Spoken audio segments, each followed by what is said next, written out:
जब देखा कि गोकुल में बड़े बड़े उत्पात हो रहे हैं तो ब्रजवासियों की संगोष्ठी हुई। बड़े बूढ़े ब्रजवासी समनंद बाबा को बीच में बैठाल करके सलाह की।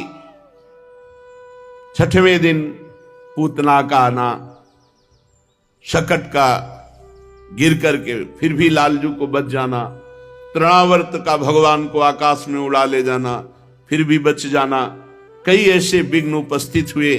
तो उनको लगा कि हमको स्थान परिवर्तन करना चाहिए। तो उपनंद जी ने कहा कि बिल्कुल ठीक बात है, लाला के लिए सब कुछ सहा जा सकता है, अपने लाला की रक्षा के लिए हमको गोकुल छोड़ देना चाहिए, क्योंकि हमें लगता है असुरों को पता चल गया है, तो स्थान परिवर्तन कर देना चाहिए। तो उपनंद जी से पूछा कहां चला जाए। तो उनका वनम वृंदावनम नाम पशव्यम नवकाननम गोप गोपी गवाम सेव्यम पुण्यादि तृणवीरुधम। वृंदावन चला जाए। वृंदावन नाम का एक वन है, उसमें छोटी छोटी बड़ी बड़ी बहुत कुंज निकुंजे, बहुत से वन हैं, खूब हरा भरा वन है, बड़ा पवित्र पर्वत, घास, हरी भरी लता वनस्पतियां, ये सब हमारे पशुओं के लिए बहुत हितकारी रहेगी। गोप गोपी और गायों के लिए सुविधा का ही नहीं, परम पवित्र सेवन करने योग्य है। यदि आप सबको हमारी बात जचती हो तो आज ही हम चल देते हैं वृंदावन के लिए, देर ना की जाए। अब तो सब ब्रजवासी कितना प्रेम करते हैं, किसी को भी अपने मकान महल से प्रीति नहीं। पूरा गोकुल दिव्य उत्सव ही मनते रहे हैं। नंद बाबा का दिव्य भवन, सब ब्रजवासियों के दिव्य, सब छोड़ दिया, लाला के निमित्त सब छोड़ दिया। छकड़े जोते गए, आगे लाखों गोप सेवक गौओं को लेकर सब अपनी अपनी दल की दल, आगे गौएं और पीछे छकड़े, ऐसे चला जाए। उपनंद की बात सुनकर सभी गोपों ने एक स्वर में कहा बहुत ठीक, बहुत ठीक। सबका एक ही मत था। सब लोगों ने अपनी झुंड की झुंड गायें इकट्ठी की। छकड़ों पर वो थोड़ी सामग्री ला दी गई जो 2-4 दिन भोजन की व्यवस्था हो सके। सब वृंदावन की यात्रा के लिए तत्काल तैयार हो गए। ग्वालों ने बूढ़ों, बच्चों और गोपियों को, सामग्रियों को छकड़ों पर, उनके पीछे लाखों सैनिक धनुष, बाण, तलवार, ढाल बड़ी सावधानी से लेके चल रहे। गौ बछड़ों को आगे कर लिया, पीछे पीछे सिंगी तुरही जोर जोर से बजाते हुए चले। तो ब्रजवासी ब्राह्मण भी आगे वेद मंत्र उच्चारण करते हुए चल रहे हैं। कितना प्यार है प्रभु से। सब घर मकान सुविधा सब छोड़ दी, वृंदावन के लिए चल पड़े। ये ब्रजवासी जैसे कौन प्रभु को प्यार करेंगे। गोपियां नवीन नवीन वस्त्र धारण करके, गले में सब आभूषण धारण किए हुए, स्वर्ण आदि रत्नों के रथों पर सवार हैं, और वो सब भगवान श्री कृष्ण के प्रेम में डूबी हुई है, उनकी लीलाओं का गायन करती हुई जा रही।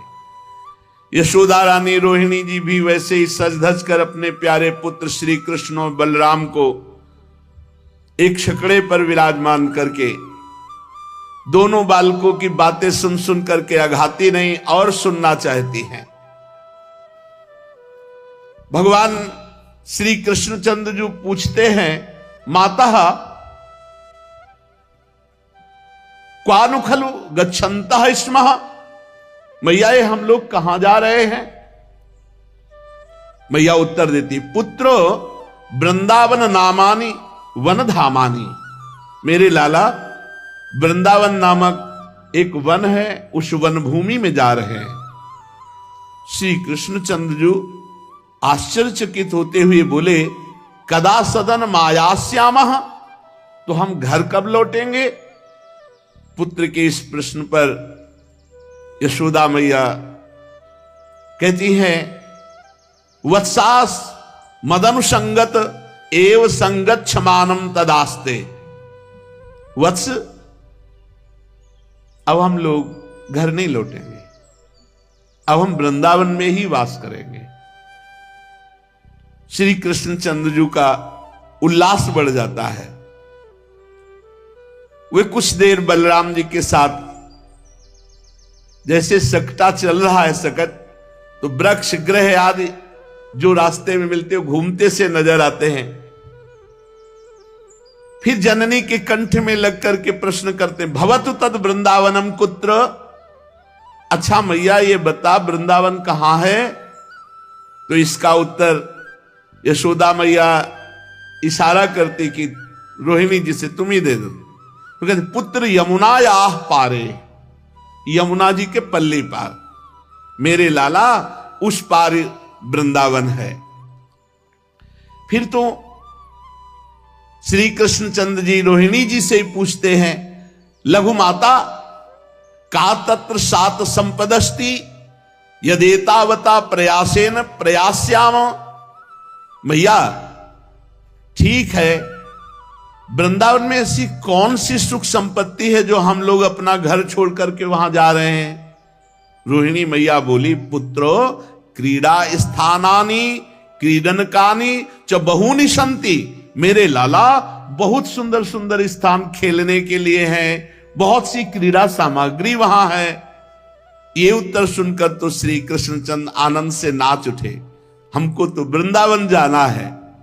कदाचित सकट पर न होते तो अभी वो दौड़ करके निकलते। जब रथ सघन वन के पथ से जाने लगता है, उस समय जननी एवं पुत्र का मनोहर संवाद सुनने योग्य है। जानकर अनजान बने हुए भगवान श्री कृष्णचंद्र जी अबोध शिशु की भांति प्रश्न पर प्रश्न करते जा रहे, और मैया भी हंस हंस कर उत्तर दे रही। कोशौ वृक्षा समन्ताद निश्चल दलहा पिप्पला कोंड कोटिम सूते सोदुम्बराख्या का ही घन जटा व्याप्त मूर्तिर्वटः सा। श्री कृष्ण ने पूछा, ये कौन सा वृक्ष है मैया? मैया कहती पीपलहा, ये पीपल का वृक्ष है। श्री कृष्ण, ये कोटि अंडों को प्रसव करके अंगों में लपटाए हुए कौन सा वृक्ष है? जननी ने कहा कि सोदुम्बराख्या, ये गूलर वृक्ष है। गूलर में फल लगे रहते ना, गूलर फल है। श्री कृष्ण ने कहा ये जो बड़ी बड़ी जटाएं रखे हुए वृक्ष है, ये कौन सा वृक्ष है? घन जटा व्याप्त मूर्तिर, तो बोले वटहसा, ये बट वृक्ष है। अच्छा मैया, इस प्रकार वन में जाते समय की विचित्र प्रश्नावली, जननी पुत्र का ये मनोहर संवाद गोप गोप सुंदरियां सुनती हैं और अब मानो अमृत में डूब जाती हैं। आश्चर्य है कि अपने अपने रथ पर प्रत्येक गोप सुंदरी को श्री कृष्ण का रथ अपने ही नजदीक लग रहा है। लाखों रथ, लाखों छकड़ों में सब बैठे, पर सब ऐसे ही जैसे निकुंज में श्री प्रियालाल विराजमान हैं। असंख्यों सहचरियां हैं, तो हर सहचरी के सामने प्रिया प्रीतम है। ऐसा नहीं कि पीछे वाली को बड़ा उचक करके परेशानी हो रही हो कि अब हमारा तो नंबर ही नहीं लग रहा दर्शन में। सब सखियों को सेवा, और सब सखियां सीधे प्रिया प्रीतम को देखती, कोई बीच में आड़ नहीं होती। ऐसे ही एक छकड़े पर कृष्ण बलराम है, लेकिन वो छकड़ा सबके समीप चल रहा है, सब बातें सुन रही प्रभु की, सब आनंद मगन हो रही है। आगे बढ़े तो चित्रा कोयम मयूर कहा ई मृदु कुहु गायक, बोले कोकिलाख्या को वक्तुम वष्टिवाणी नरवदपि सुकः पुष्पाप कश्य भृंग। मैया ये रंग बिरंगा पक्षी कौन है? लाला ये मयूर है। अच्छा मैया, तो ये कुहू कुहू कर बहुत मधुर गाने वाला कौन है? बोले ये कोयल है, ये कोकिल नाम का पक्षी है। ये ठीक मनुष्यों की भांति वाणी में बोलने में कौन समर्थ है? तो बोले शुक शारिका हैं। ये पुष्पों का पराग पीने वाला कौन है? इसे भ्रमर कहते हैं। ऐसे कृष्ण बलराम बातें करते हुए जो देखते हैं मैया से प्रश्न करते हैं। सब आ गए श्री यमुना जी के पावन तट पर। मैया नीलमणि श्री लालजू को कलेवा कराती है, पर इतने सरल कहां है कि शांत बैठकर कलेवा कर ले। कभी कलेवा करते भाग पड़ते हैं किसी वृक्ष की तरफ, किसी पशु पक्षी की तरफ, मैया फिर पकड़ के लाती है। बहुव्यंजन बहुभांति रसोई, सट रस के परकार, शूर श्याम हलधर दो भैया, और सखा सब ग्वार। भाग क्यों पड़ते? सब सखाओं को बुला लिया, फिर एक साथ बैठकर भगवान भोग आरोग रहे हैं।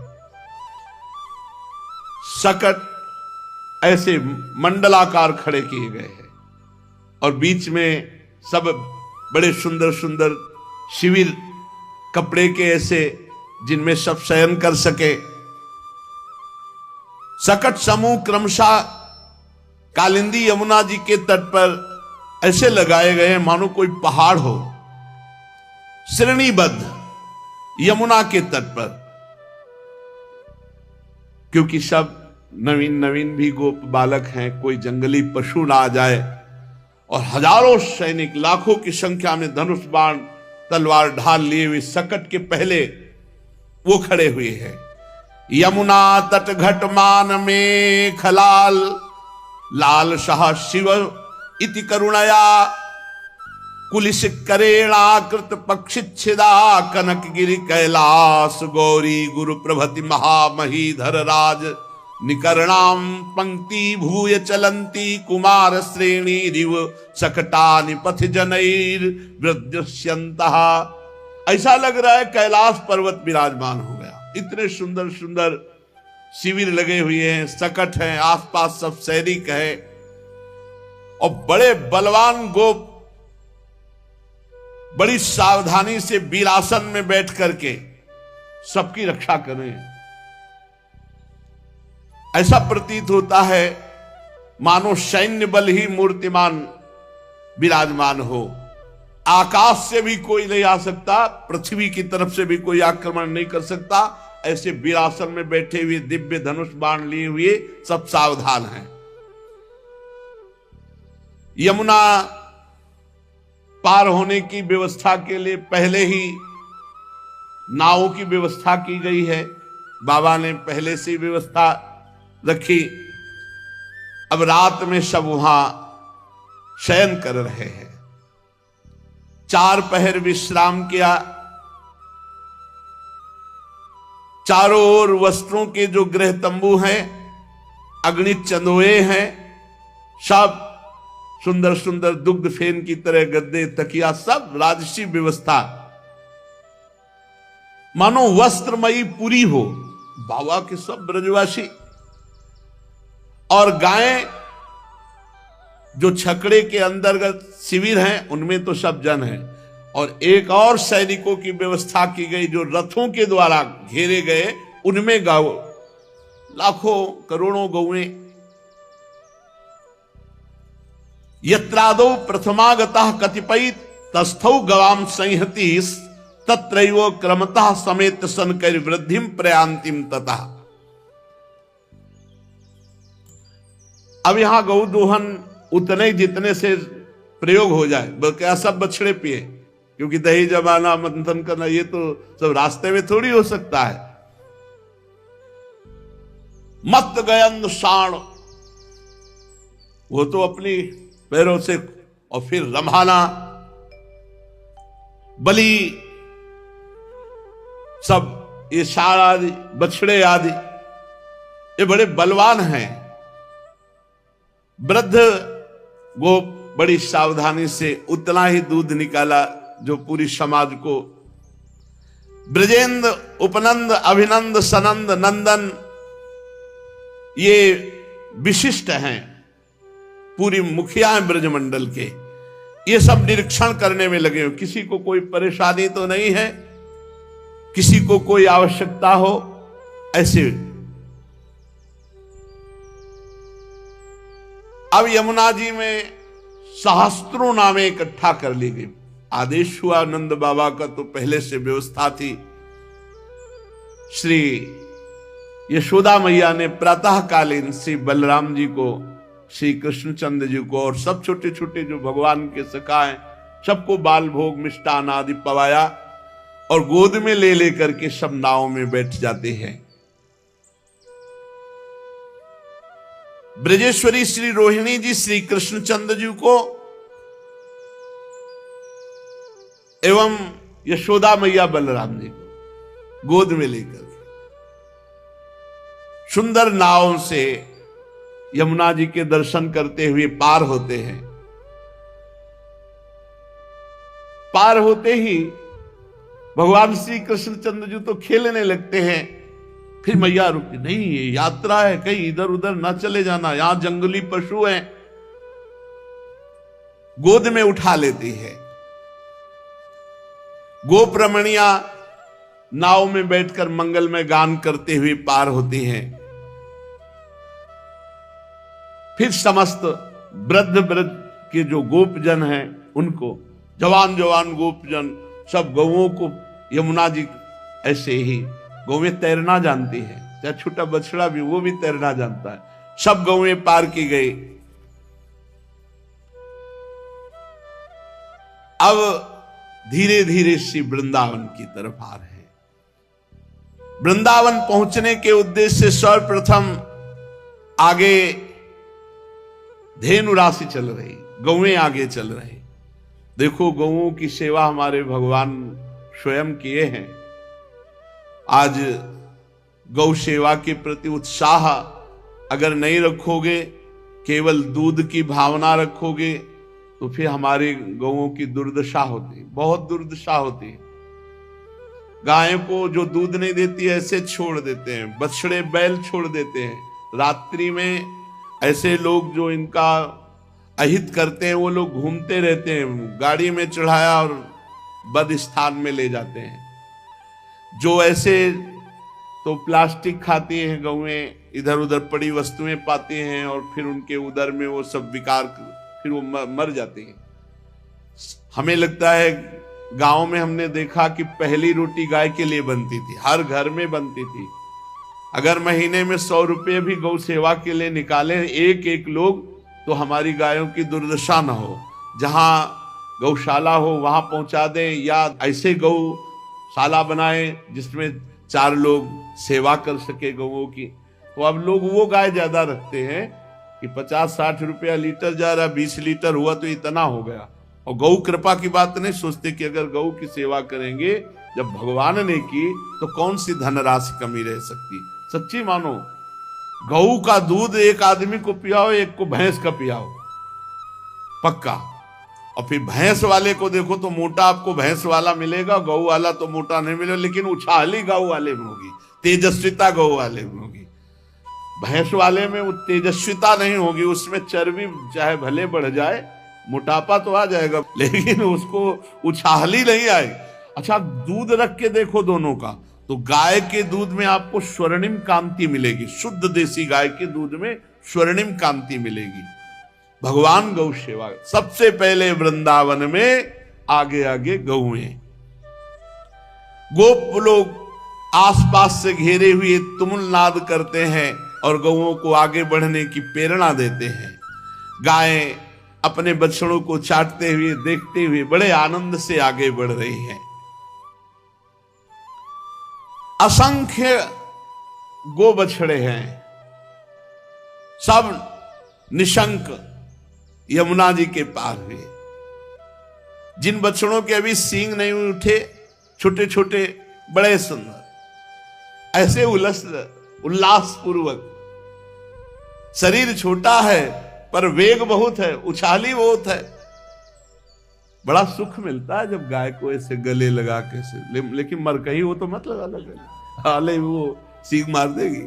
बहुत सीधी कोई कोई गाय होती है तो जैसे ऐसे दुलार करो ना तो एक भागवती का आनंद मिलता है, लेकिन संभाल के भागवती का आनंद लेने के चक्कर में किसी ऐसी गाय को गले मत लगा लेना जो मारती है। वो पुच्छ ऊपर उठा करके बछड़े जब भागते तो भगवान को बैठे छकड़े में अच्छा नहीं लगता, वो भी उनके साथ खेलना चाहते थे, क्योंकि ये सब भगवत स्वरूप। जानते हो भगवान के समय की गाय कौन थी? श्रुति। वेद की ऋचाएं गौओं का रूप धारण किए हुए थी। गाय आगे, बीच में बछड़े, और जो नवप्रसूत बछड़े अभी नए नए, तो वो तैर नहीं सकते, तो विशाल बलवान गोप अपने कंधों पर लेकर उन्हें नाव में बैठ करके ऐसे पार करते।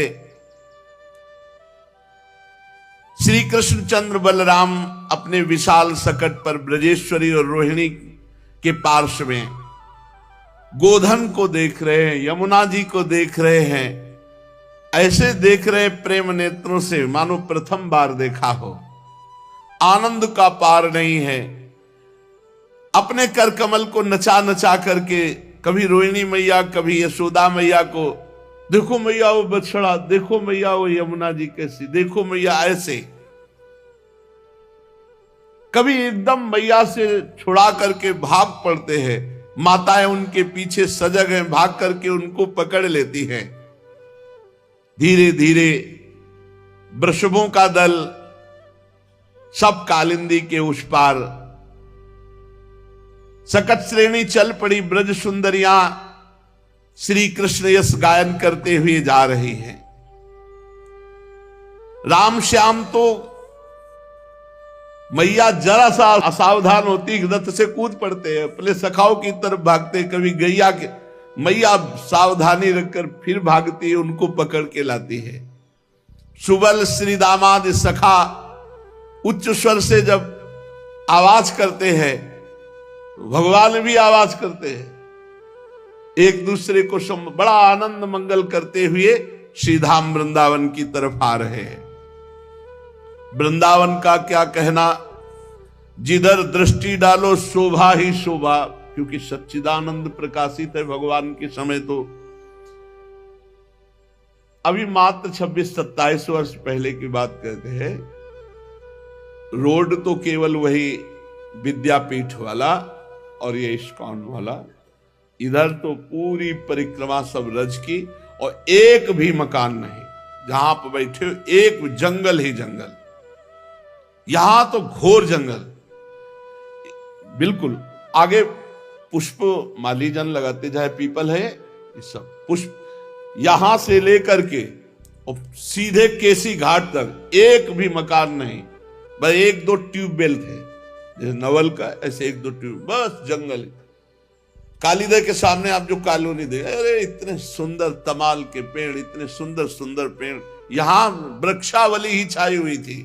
वृक्षावली जो सामने वेद, ये इतने तमाल के सुंदर वृक्ष थे कि जिनके नीचे घुसकर बैठ करके आप भीषण दोपहर में भी आराम से सो सकते हैं, इतनी शीतलता।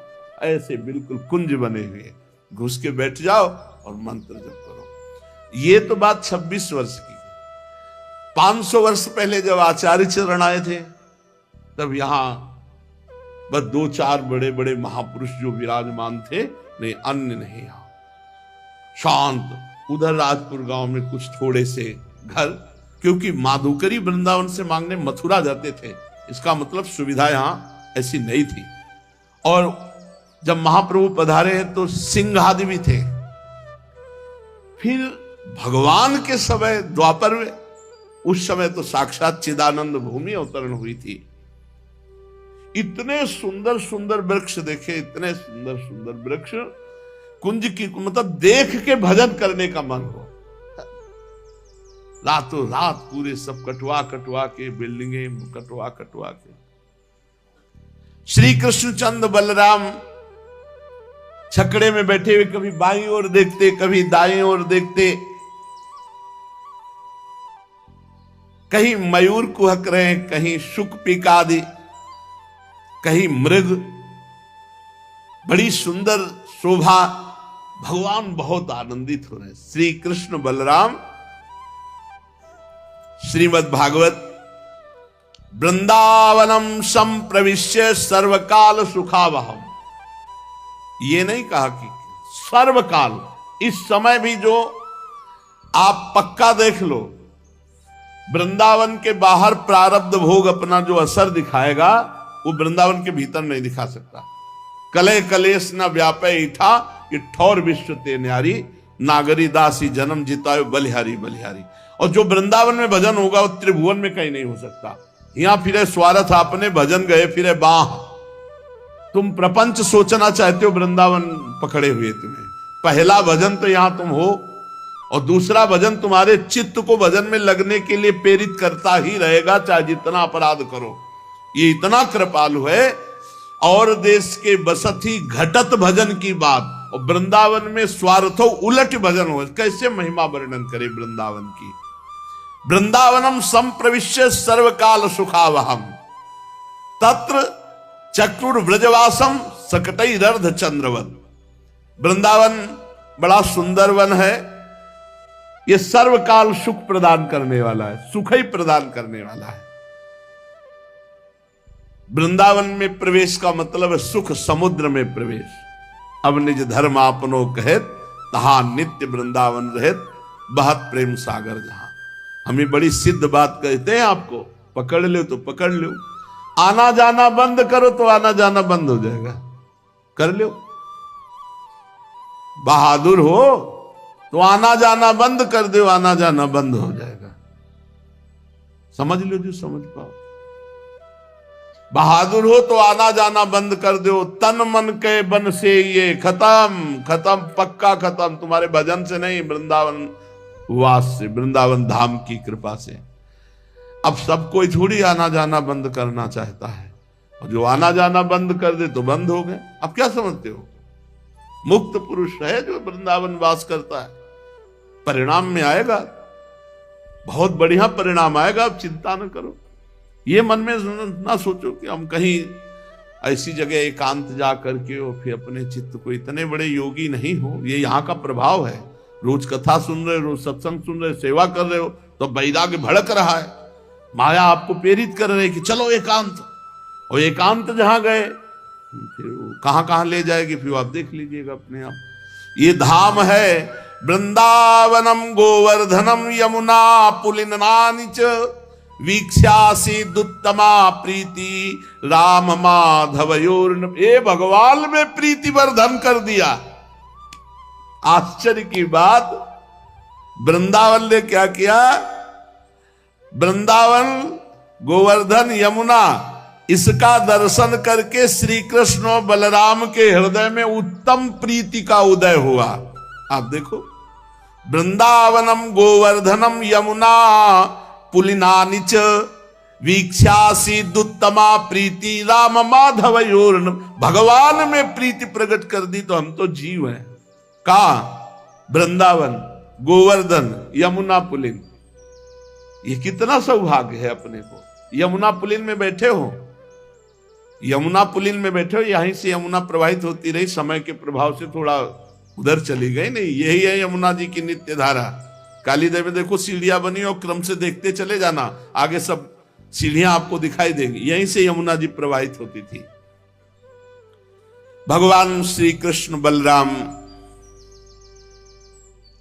अब गुप्त रूप से एक चमत्कार हुआ। विश्वकर्मा जी जब थक करके सब गोपगण आए और शयन किए, अपने अपने छकड़े अर्धचंद्राकार लगा दिए।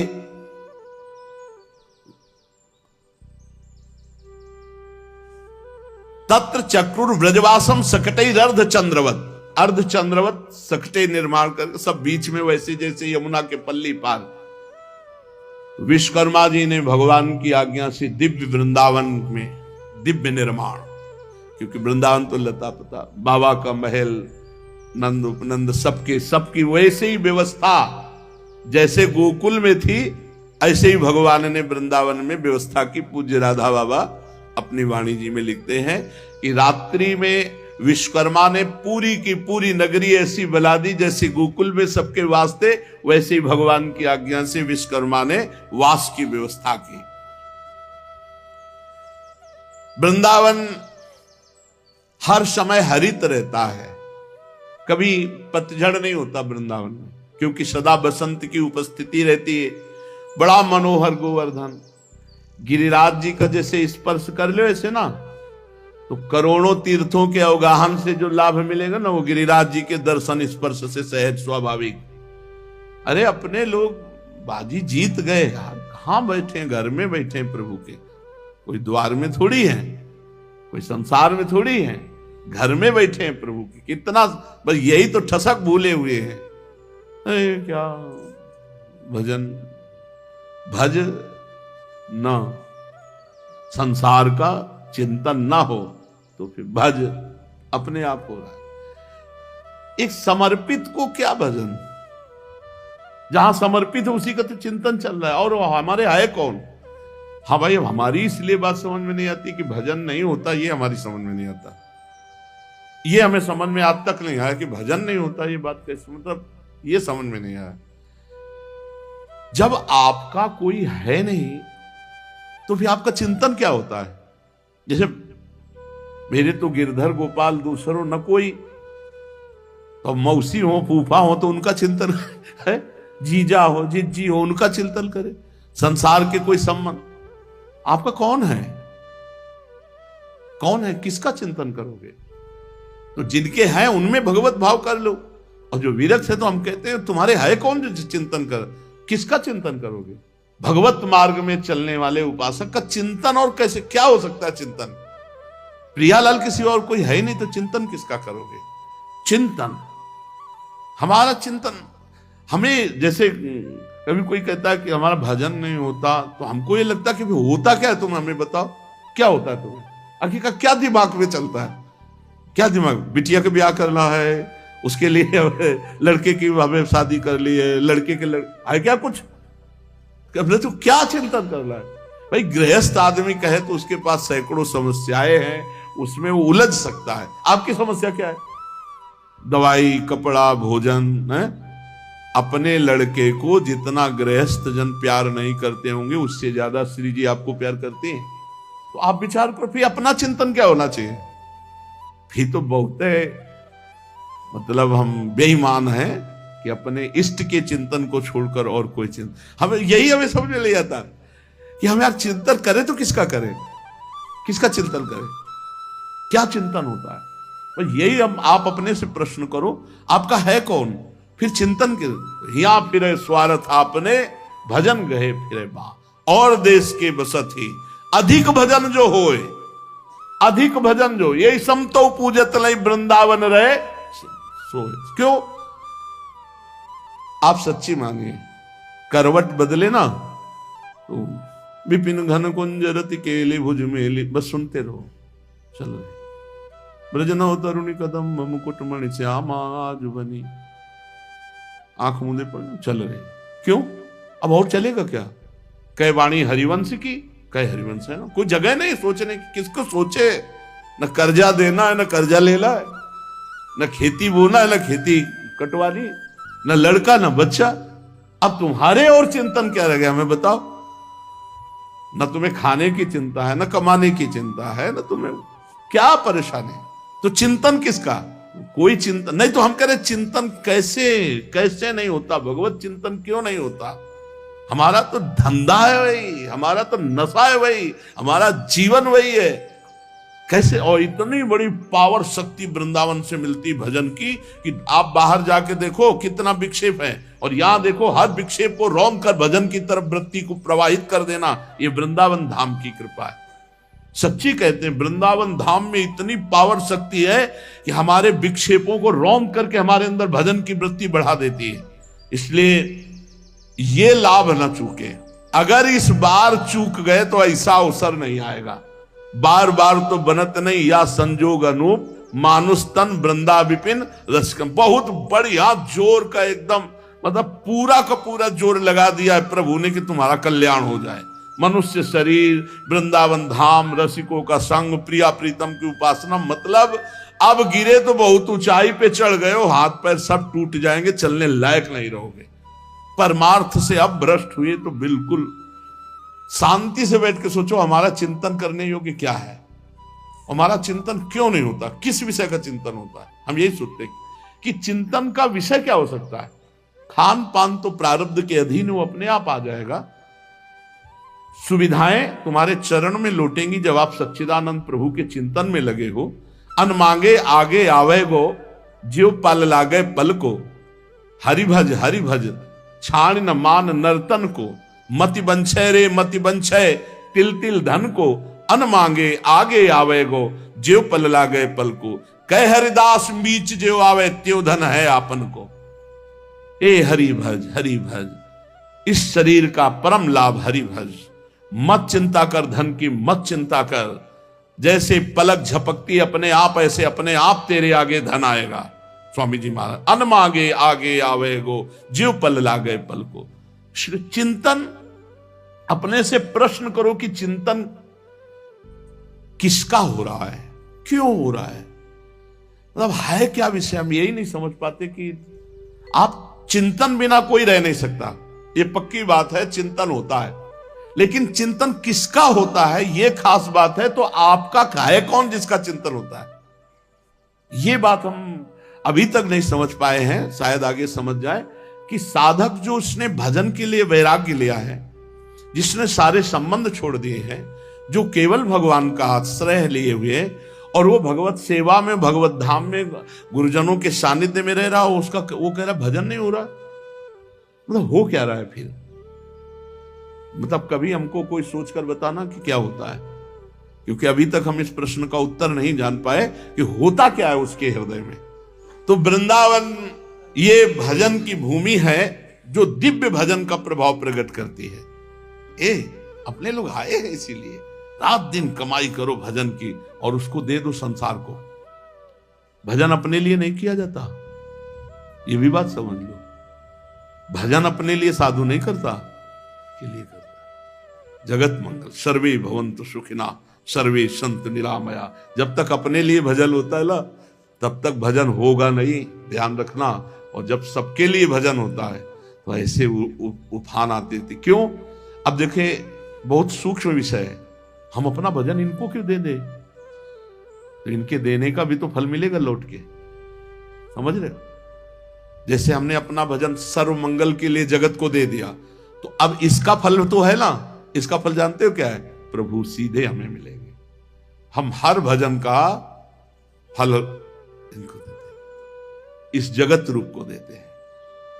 सतरति सतरति सा लोकान तारयति, आदेश है। मम भक्ति युक्तो भुवनम पुनात, सारा का सारा भजन इनके लिए, जगत मंगल के लिए। जब जगत मंगल के लिए दिया तो वो लौट करके जब आया ना, तो सीधे प्रभु को आएगी हिम्मत? बिल्कुल नहीं आएगी हिम्मत, जलन पैदा हो जाएगी। यार दिन भर भजन किया, हम क्यों किसी को अपना भजन का फल दें। हाँ, यही भजन नहीं होने देता, यही भजन। सो अनन्य गति जाके असमति न टरे हनुमंत, मैं सेवक और सचराचर रूप स्वामी। या रहस्य रघुनाथ कर बेग ले जाने कोई, और जो जाने रघुपति कृपा तो सपने मोह न हो। वृंदावन भजन की भूमि, अद्भुत आनंद की भूमि, सर्व दुख नाश की भूमि। वृंदावनम संप्रविश्य सर्व काल सुखावहम। वृंदावन में प्रवेश किया कृष्ण बलराम, पूरा ब्रज परिकर पहले से व्यवस्था कर रखी थी विश्वकर्मा जी ने। वृंदावनम गोवर्धनम यमुना पुलिना निज, कहां वास कर रहे। एक निमुआ घाट है, तुम जानते हो, गंगा के किनारे। तो काफी समय तक वहां वास किया, बड़ा एकांत तो गंगा जी के किनारे। तो वहां सौभाग्य मिला गर्ग संहिता के स्वाध्याय का। गर्ग संहिता का जब स्वाध्याय हुआ तो गिरिराज जी महाराज जी की महिमा, बहुत विरक्त स्थान है, मतलब कहीं फल फूल मिठाई इन सब के कहीं कोई गुंजाइश नहीं। गंगा किनारे बहुत कष्ट में जीवन, मुश्किल से अगर पेट भर जाए तो बहुत बड़ी बात। त्रिकाल गंगा स्नान, एकांत सेवा, किसी का आना जाना, किसी का नहीं आना जाना। वही जो बारी लगाते हैं वही भले राधे श्याम बोल के पूछ ले, बाबा तरबूज ले गए क्या, नहीं तो और कोई पूछने आता। अब वही तन्मयता एकदम। तो आकांक्षा हुई थी कभी गिरिराज जी के दर्शन, कभी गिरिराज जी के एक बार दर्शन जिंदगी में हो जाए, ऐसी भगवान कृपा करें। वास दे दिया, अभी चाहो अभी गिरिराज जी के चलो, अभी दर्शन। जैसे कल स्फुरणा हुई, चलो वृंदावन के, अभी वृंदावन की परिक्रमा। कितना सौभाग्य जानते हो, तरसते थे एक बार गिरिराज गोवर्धन के। जब गर्ग संहिता में महिमा पड़ी ना तो लगा एक बार गिरिराज को, आप कहां बैठे हैं, कौन सा भजन कमी है? अरे पड़े रहो। दरवाजा जब नहीं छोड़ता ना कुत्ता, तो धर्मात्मा पुरुष को रोटी खाना अच्छा नहीं लगता, पहले लगता उसको एक दे आओ। तो धर्मात्मा पुरुष के ऐसे होती हो परमात्मा, जब परमात्मा के द्वार में पड़े तो तुम्हारा कल्याण, तुम्हारा मंगल, तुम्हारा भोजन व्यवस्था, वस्त्र व्यवस्था वो सब नहीं करेंगे, पक्का करेंगे।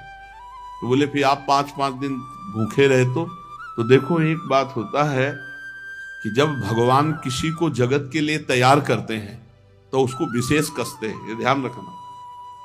इंजन में सब बहुत बोल्ट नट सब बहुत व्यवस्था होती है, डिब्बे में बैठ जाओ 100-150 वहीं पहुंच जाओगे। तो ऐसा कुछ भगवान ने इसीलिए कसा, इसीलिए घुमा के काशी से इधर लाए। नहीं हम उत्तर नहीं हो पाते यहाँ, जानते हो ऐसे ऐसे प्रश्न करता आते हैं कि अगर काशी से ना आए होते ना विश्वनाथ जी के तो उत्तर नहीं हो सकते थे। ऐसे प्रश्न है, ऐसे PhD पढ़े हुए कल एक वयोवृद्ध बहुत ज्ञानी पुरुष वो ऐसे प्रश्न कर रहे थे, अहंकार का क्या लक्षण है, इसका क्या है। अरे भाई पढ़ा है, अब कोई सब कुछ रिकॉर्ड थोड़ी है। हम तो ऐसे बैठ जाते हैं और प्रभु से कहते हैं सुनो प्रश्न, सुनो इसका और उत्तर दो, वही कृपा करके उत्तर दे देते हैं। तो अगर काशी से ना लाए होते तो बुद्धि में वो बात थोड़ी आती। भगवान इतना इसीलिए कसा कि आप लोगों को इतना नहीं कसना पड़ेगा, क्योंकि इंजन कस गया है तो डिब्बे में बैठ जाओ और पार हो जाओ। अब डिब्बे में ना बैठो, कुछ ऐसे भी होते हैं हवा लेने के लिए बाहर लगा खंभा, नहीं डिब्बे से नहीं होता। अब उनको तो पता नहीं हो, डिब्बे से ऐसे बाहर हवा लेने लगा खंभा, तो बाहर डिब्बे से मत, डिब्बे में जो व्यवस्था है, पंखा लगा है, जो खिड़की से हवा आ रही है, गेट में खड़े होकर बाहर बच्चे हाँ बैठे रहो, चुपचाप बैठे रहो, बैठे बैठे पहुंच जाओगे, आनंद हो जाएगा। अभी दूरे ब्रजभुआ सा गोपाल दार कई, 4 मास तुर्वत्सान नाना क्रीडा परिच्छदो। गोवर्धन पर्वत, यमुना जी, सुंदर पुलिन, ये सब देख करके वृंदावन को भगवान श्री कृष्ण बलराम के हृदय में बहुत प्रीति उत्पन्न हुई। अभी कुछ कुछ तोतली बानी से बोलते हैं, ये बालोचित बार बार माताओं से प्रश्न करते हैं, माताएं उत्तर देती हैं और सब ब्रजवासियों को बड़ा आनंद दे रहे हैं। आज वृंदावन में बाबा और सब पूरा परिकर विश्राम कर रहा है। फिर से चर्चा आगे। श्री राधा वल्लभ लाल की।